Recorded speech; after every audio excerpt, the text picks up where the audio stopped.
Nebuliser সম্পর্কে আমরা সবাই জানি। এখন আমরা নেবুলাইজার কাদের দিব, কোন ওষুধ দিয়ে দিব, শিশু ও অ্যাডাল্ট ডোজ কতটুকু হবে তা জেনে নিব। চলুন জেনে নেই যে আমরা কাদেরকে নেবুলাইজার দিব। 1. সিওপিডি, যাদের রেসপিরেটরি ট্র্যাক্টে দীর্ঘদিন সমস্যা আছে তাদের। 2. অ্যাজমা যাদের আছে। 3. ব্রঙ্কাইটিস বা নিউমোনিয়া হলে। 4. আরটিআই থাকলে। 5. শ্বাস নিতে কষ্ট হলে। এবার চলুন জেনে নেই এই সমস্যাগুলো হলে আমরা নেবুলাইজেশনের জন্য কোন কোন ওষুধ ব্যবহার করব। সালবিউটামল, ইপ্রাট্রোপিয়াম ব্রোমাইড, বুডিসোরাইড, NaCl বা সোডিয়াম ক্লোরাইড।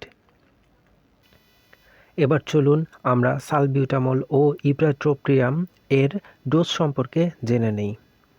এর ডোজ হচ্ছে 0.18 পার কেজি ছোটদের জন্য। ধরা যাক একটি অ্যাম্পুলে যদি 2 ml থাকে আর বাচ্চার ওজন যদি 20 কেজি থাকে, তবে 20 গুণন 0.18 সমান সমান 3.6 ml। এখানে 2 ml এর সাথে নর্মাল স্যালাইন NS, খাওয়ার স্যালাইন নয়, 1 ml মিক্স করে দিব এবং বাকি 0.6 ml না হলেও চলবে। এখানে টোটাল 3 ml মিশিয়ে দিলাম, সামান্য এদিক সেদিক হলে সমস্যা নেই। বড়দের জন্য 1 ml পুরোটা দেওয়া যায়, সাথে চাইলে কিছুটা NS বা নর্মাল স্যালাইন অ্যাড করে দিতে পারেন, হাফ বা 1 ml।